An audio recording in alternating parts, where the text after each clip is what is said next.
Hello বন্ধুরা, আমি শাকগুরনীল। আজকে এই ভিডিওতে বেশ কিছু সিনেমা সংক্রান্ত আপডেটস আপনার সঙ্গে শেয়ার করব। তবে সবার আগে অরমে কাহা দম থা, নীরাজ পান্ডে পরিচালিত অজয় দেবগন এবং তাব্বুর আপকামিং সিনেমা, সেই সিনেমার ট্রেলার আজকে অফিসিয়ালি মেকাররা ড্রপ করেছে। এখন ট্রেলারটা কীরকম কী হলো, এর ভালো দিক খারাপ দিক নিয়ে কথা হবে। দেখুন, এই ট্রেলারটা দেখে সিনেমার গল্প সম্পর্কে আমরা যেটা বুঝতে পারছি, অজয় দেবগনের ক্যারেক্টারটা 23 বছর আগে কোনো এক রাতে দুজনকে মার্ডার করে এবং সেটার জন্য তাকে জেলে যেতে হয়। 23 বছর পর অজয় দেবগনের ক্যারেক্টারটা যখন জেল থেকে বেরোচ্ছে, তখন তার যে প্রেমিকা ছিল তাবু, যে ক্যারেক্টারটা প্লে করেছেন, সেই ক্যারেক্টারটার বিয়ে অলরেডি হয়ে গেছে জিমি শেরগিলের ক্যারেক্টারের সঙ্গে, এবং জেল থেকে বেরোনোর পর প্রেমিকার সঙ্গে অজয় দেবগনের ক্যারেক্টারটা দেখাও করছে। অর্থাৎ একটা পরিণতি না পাওয়া ভালোবাসার গল্প এই ছবির মধ্যে আমরা দেখতে পেতে চলেছি। ট্রেলারটা দেখবার পর আপাত দৃষ্টিতে এরকমটাই মনে হচ্ছে যে এটা একটা রোম্যান্টিক মিউজিক্যাল ড্রামা হবে, কিন্তু সত্যি কি তাই? শুধুমাত্র কি সেটাই হবে? এটাও কিন্তু ট্রেলারটার মধ্যে মেকাররা খুব পরিষ্কারভাবে দর্শককে বুঝিয়ে দিচ্ছে কিছু সিন রেখে, যে এটা শুধুমাত্র একটা রোম্যান্টিক মিউজিক্যাল ড্রামা হবে না। ছবির মধ্যে অনেক কিছু রয়েছে যেগুলো তারা ট্রেলারের মধ্যে রিভিল করে দিচ্ছে না, অডিয়েন্সকে তারা জানাতে চাইছেন, এবং সেই অনুযায়ী ট্রেলারটাকে ডিজাইন করা হয়েছে যে অডিয়েন্স যেন যেটা তারা লুকিয়ে রাখছে সেটার ব্যাপারে কোনো ক্লু না পায়, সেটা বড় পর্দায় গিয়ে তবেই তারা জানতে পারুক। এবং ট্রেলারটা দেখে তারা একরকম একটা এক্সপেকটেশনই ছবিটা দেখতে যাবে, হলে পৌঁছে যখন তারা একটা সম্পূর্ণ নতুন কিছু পাবে, সেটা অডিয়েন্সকে একটা শক দেবে। এই ধরনের ট্রেলার ডিজাইন করলে ইনিশিয়াল লেভেলে ছবিকে নিয়ে হয়তো বাস তৈরি হয় না, কিন্তু প্রথম দিন যখন অজয় দেবগনের সুপারস্টারডামের জন্য কিছু দর্শক হলে গিয়ে ছবিটা দেখবে এবং তারা যখন হল থেকে বেরোবে, তাদের রিয়াকশনটা খুব পজিটিভ হবে, অর্থাৎ একটা ওয়ার্ড অফ মাউথ হবে যেটা খুব স্ট্রং হবে, এবং যে কারণে ছবিটা সেকেন্ড ডে থার্ড ডেতে প্রচণ্ড পরিমাণে গ্রো করবে। এটাই কিন্তু এখানে মেকারদের প্ল্যানিং। এই ট্রেলারটা আউটস্ট্যান্ডিং কিছু নয়, কিন্তু একদম বিভৎস ফাটাফাটি তা নয়, এমনিতে ভালো। অজয় দেবগনের পারফরমেন্স খুব ভালো হবে মনে হচ্ছে, বিশেষ করে তার পারফরমেন্স দেখে তার রেইনকোট ছবিতে যে পারফরমেন্স, সেটার কথা আমার প্রচণ্ড পরিমাণে মনে পড়ে যাচ্ছিল।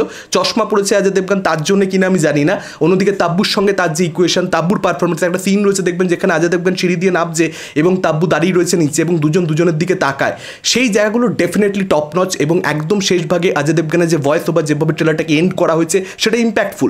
কিরাবানির মিউজিক ট্রেলারটার মধ্যে ভালো লাগছে। এবার দেখা যাক যে ছবিতে আমরা কতগুলো ভালো ভালো গান পাই। এই ধরনের ছবির ক্ষেত্রে গান খুব ইম্পর্টেন্ট হয়, এবং আমি আশা করব যে মেকাররা যেটা লুকিয়ে রাখতে চাইছে সেটা যেন সত্যিকারের অডিয়েন্সকে শক দিতে পারে, সেটার মধ্যে যেন এনাফ পোটেনশিয়াল থাকে। যদি সেটা হয়, তাহলে মেকাররা তারা যে অ্যাপ্রোচটা নিয়েছে এখানে ট্রেলার ডিজাইন করবার, সেটা তাদের একদম সঠিক অ্যাপ্রোচ হিসেবে প্রমাণিত হবে ছবি রিলিজের পরবর্তীতে। এবার যদি চলে আসি সিনেমা সংক্রান্ত আপডেটসে, প্রথম আপডেটটা অক্ষয় কুমারকে কেন্দ্র করে তার আপকামিং ছবি খেল খেলমে, যে ছবির মধ্যে আপনারা দেখতে পাবেন বানি কাপুরকে এবং তার সঙ্গে সঙ্গে তাপসি পান্নুকে। ছবির পরিচালক হচ্ছেন মুদাস্সার আজিজ, এবং এই ছবিটা মুক্তি পেতে চলেছে এই বছর 15ই আগস্টের উইকেন্ডে। নতুন রিলিজ ডেট মেকাররা অ্যানাউন্সমেন্ট করে দিয়েছে, অর্থাৎ জন আব্রাহামের বেদার সঙ্গে বক্স অফিসে অক্ষয় কুমারের এই ছবিটার ক্ল্যাশ হতে চলেছে। এখন এটাই দেখবার মতন ব্যাপার হবে আল্লু অর্জুনের পুষ্পা 2 মুক্তি পায় কিনা স্বাধীনতা দিবসের উইকেন্ডে, কারণ কয়েকদিন আগেই ভেরিফাইড সোর্সেস থেকে আপডেট এসেছে। আপনাদেরকে আমি জানিয়েছিলাম যে আল্লু অর্জুনের এই ছবিটা পোস্টপন্ড হতে পারে। যদি পোস্টপন্ড হয়ে যায়, তাহলে এই যে দুটো ছবি বেদা এবং খেল খেলমে, মেকারদের এটা সঠিক সিদ্ধান্ত যে তারা 15ই আগস্টে আসছে। কিন্তু যদি পুষ্পা 2 রিলিজ করে যথাসময়, যেরকম তারা অ্যানাউন্স করেছে, তাহলে কিন্তু এই ছবিগুলোর জন্য সেটা বিগ ট্রাভেল হবে। এর পরবর্তী আপডেটটা 3টে বাংলা ছবিকে কেন্দ্র করে। এগেন আল্লু অর্জুনের পুষ্পা 2 কত বড় একটা ছবি, যে সেই ছবিটার উপরে ডিপেন্ড করে অনেকগুলো অন্যান্য ছবির কিন্তু ভাগ্য নির্ধারিত হচ্ছে। কবে তারা রিলিজ করবে সেটা তারা প্ল্যান করছে। আল্লু অর্জুনের পুষ্পা 2 যদি 15ই আগস্ট না আসে, সেক্ষেত্রে ওই উইকেন্ডে, স্বাধীনতা দিবসের উইকেন্ডে 3টে বাংলা ছবি মুক্তি পেতে পারে। একটা হচ্ছে সৃজিত মুখোপাধ্যায়ের পদাতিক, একটা হচ্ছে রুক্মিণী মৈত্রর নটি বিনোদিনী, এবং তার সঙ্গে সঙ্গে রাজ চক্রবর্তীর বাবলি, যে ছবির মধ্যে আপনারা শুভশ্রীকে দেখতে পাবেন এবং আবির চট্টোপাধ্যায়কে দেখতে পাবেন। এই 3টে ছবি কিন্তু টার্গেট করছে স্বাধীনতা দিবসের উইকেন্ড। এখন দেখা যাক শেষ অবধি পুষ্পা 2 মুক্তি পায় কি পায় না। যদি স্বাধীনতা দিবসের উইকেন্ডে পুষ্পা 2 মুক্তি পেয়ে যায়, সেক্ষেত্রে হয়তো এই 3টে ছবির মধ্যে কোনো একটাকে আমরা সামনে আসতে দেখতে পেলাম, বা কোনোটাই হয়তো এলো না, এটাও আমরা দেখতে পেতে পারি। তবে আমার মনে হয় না পুষ্পা 2 এলে খুব একটা বেশি রিস্ক কোনো বাঙালি নির্মাতা নেবে। এর পরবর্তী আপডেটটা জুনিয়র এনটিআরের আপকামিং সিনেমা দেবারাকে কেন্দ্র করে। পরিচালক হচ্ছেন কোরাটালা শিবা, যে ছবিটার এপ্রিল মাসে মুক্তি পাওয়ার কথা ছিল কিন্তু পোস্টপন্ড হয়ে গেছিল।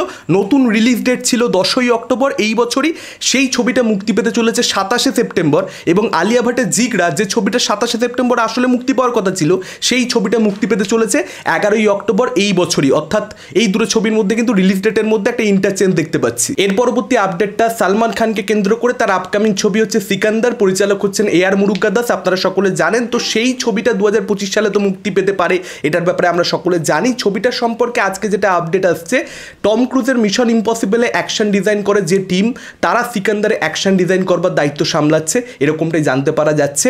AR অ্যাকশন সিকোয়েন্স দিয়ে এই ছবিটার শুটিং 18 তারিখ শুরু হতে চলেছে। এই আপডেট তো প্রিভিয়াসলি আপনার সঙ্গে শেয়ার করেইছি। হ্যাঁ, ডেফিনেটলি এই ছবিটা কিন্তু বিশাল বড় করে মেকাররা প্ল্যান করছে। প্রত্যেক প্রত্যেকটা আপডেটের সঙ্গে সঙ্গে কিন্তু সেটা একেবারে পরিষ্কার হয়ে যাচ্ছে। এখন দেখা যাক ছবিটা কীরকম কী হয়। এটা ছিল আজকের ওভারঅল আপডেটস। আপনাদের কি মতামত এই আপডেটগুলোকে কেন্দ্র করে, কোন আপডেটটা নিয়ে আপনারা সবচেয়ে বেশি এক্সাইটেড? ডেফিনেটলি আপনারা সেটা আমাদের কমেন্ট করে জানাতে পারেন। এই ভিডিওটা ভালো লাগলে লাইক করতে পারেন, শেয়ার করতে পারেন। আমাদের চ্যানেল নতুন হলে চ্যানেলটাকে অবশ্যই সাবস্ক্রাইব করতে পারেন। আজকের মতন টাটা, চোখ রাখুন পরবর্তী ভিডিওতে।